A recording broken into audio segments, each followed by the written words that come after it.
अस्सलामुअलैकुम। यूएई में 2024 के स्टार्ट होते ही वीजा सिस्टम में तब्दीलियां देखने को मिल रही हैं। आज इन पर डिटेल से बात करेंगे और साथ साथ बात करेंगे जो लफ्ज आप सुन रहे हैं एक हफ्ते से, डेमोग्राफिक डिवर्सिफाइड। डेमोग्राफिक डिवर्सिफाइड क्या है, इस पर बात करेंगे। और इसके साथ साथ एक बहुत ज्यादा पूछा जाने वाला क्वेश्चन है कि अनस्किल्ड वीजा इशू हो रहे हैं या नहीं हो रहे, तो इस पर बात करेंगे। साथ में ये बात करेंगे कि अगर आपको कंपनियों में वीजा नहीं मिल रहा या वहां कोटे का इशू है तो फिर आपको कौन कौन सा वीजा लेना चाहिए और कौन सा वीजा नहीं लेना चाहिए, इस पर आज डिटेल से बात करेंगे। तो हम अपने टॉपिक की तरफ चलते हैं जी। बहुत से लोग परेशान थे कि पाकिस्तान, इंडिया और बांग्लादेश के वीजे नहीं लग रहे या होल्ड पर चले जाते थे या रिजेक्ट कर दिए जाते थे। आज आपको पूरी डिटेल समझाने की कोशिश करता हूं कि इसके पीछे वजह क्या थी। असल में क्या था कि 2 महीनों से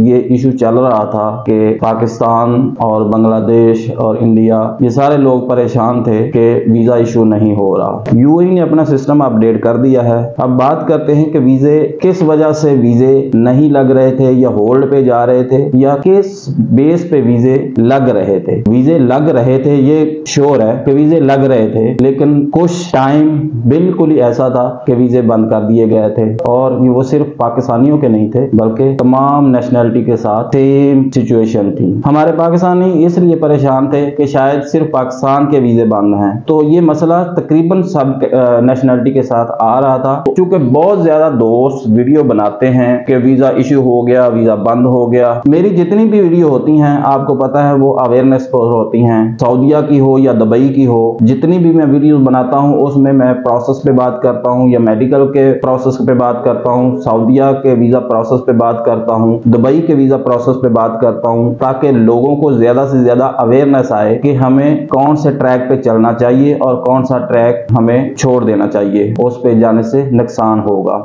अब चूंकि डिटेल आ गई है, अगर आप खलीज टाइम की ये खबर पढ़ें तो आपको समझ आ जाएगी कि असल में सूरत हाल क्या थी। अगर हम इस खबर के मुताबिक डेमोग्राफिक डिवर्सिफाइड वीजा पर बात करते हैं तो पता चलता है कि प्रॉब्लम कहां थी। मिसाल के तौर पर एक कंपनी है जिसका ऑनर इंडियन है, तो उसने जितने भी वर्कर रखे हुए थे वो इंडियन थे। अगर कोई कंपनी पाकिस्तानी ऑनर की है तो उसने सारे वर्कर पाकिस्तानी रखे हुए थे, या जहां से उसको चीपेस्ट वर्कर मिलते हैं वहां से हायर किए हुए थे। तो तकरीबन एक कंपनी में एक ही कैटेगरी के, एक ही नेशनैलिटी के लोग रखे हुए थे। तो ये जो डेमोग्राफिक डिवर्सिफाइड है, इसका मतलब यही है कि अब जो है कोटा सिस्टम हो गया है। अगर सपोज एक कंपनी है, उसके पास 100 बंदा है या 100 बंदे का कोटा है, तो वो अपनी जो वर्कर उसके पास जिस नेशनैलिटी के पहले काम कर रहे हैं, सपोज पाकिस्तानी है या इंडियन है, तो वो मजीद इंडियन वीजे ही सबमिट करेगा। तो इस सूरत में वो वीजे या तो रिजेक्ट होंगे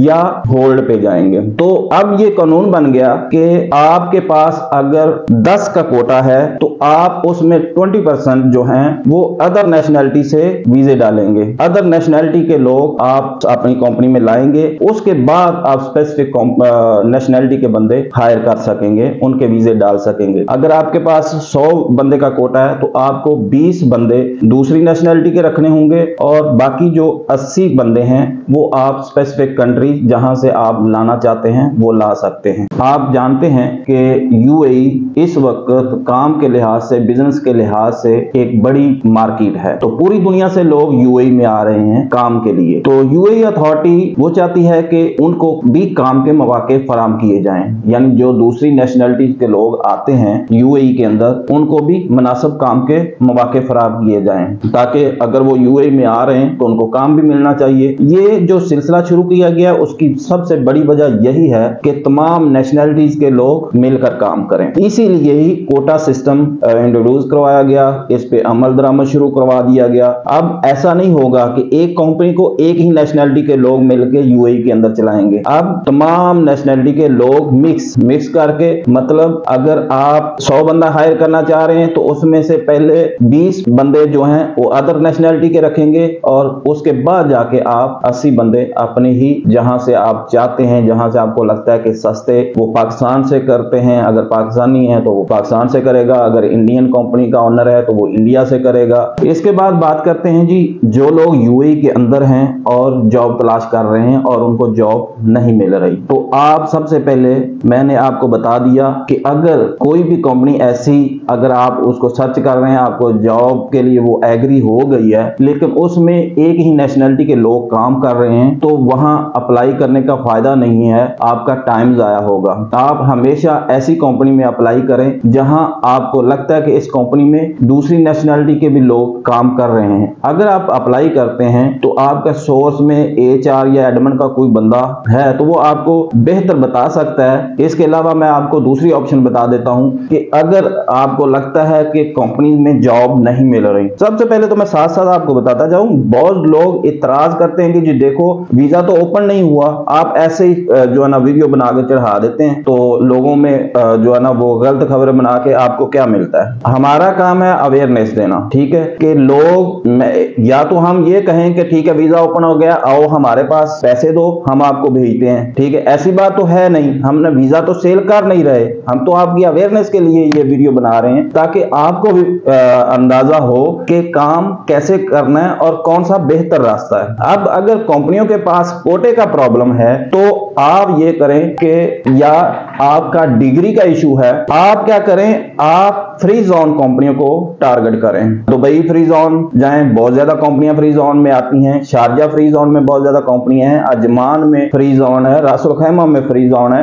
आप फ्री जोन कंपनियों को टारगेट करें और जॉब हासिल करें। वहां डिग्री की भी रिक्वायरमेंट नहीं है और साथ में आपको वहां कोटा सिस्टम का भी इशू नहीं है। तो लिहाजा आपको अगर जल्दी आप चाहते हैं कि जॉब मिल जाए तो आपको ये रास्ता अपनाना चाहिए। इसके बाद अगर आपको किसी अरबी के घर की जॉब मिल जाती है, माली की मिलती है, क्लीनर या हेल्पर या कोई कुक या किसी ड्राइवर की, तो उस सूरत हाल में भी आपको इस प्रोसेस से यानी कोटा सिस्टम का सामना नहीं करना पड़ेगा, आपको जल्दी वीजा मिल जाएगा। तो ये चीजें कुछ हैं। अगर इसके अलावा भी है तो अगर आप लाजमी जाना चाहते हैं, आपकी तो थोड़ी बहुत स्ट्रेंथ है, आपके पास पैसा है, तो आप वहां अपनी कंपनी बना के इन्वेस्टर का वीजा लें। अगर आप इन्वेस्टर का वीजा लें तो लाजमी कोशिश करें कि आप उसको चला सकें, आप उसकी उतनी अर्निंग तो लाजमी करें कि आप नेक्स्ट ईयर उसको रिन्यू भी करवा सकें, जो भी आप टारगेट लेके चले हैं उसको अचीव कर सकें। तो इस सूरत में आप वीजा ले सकते हैं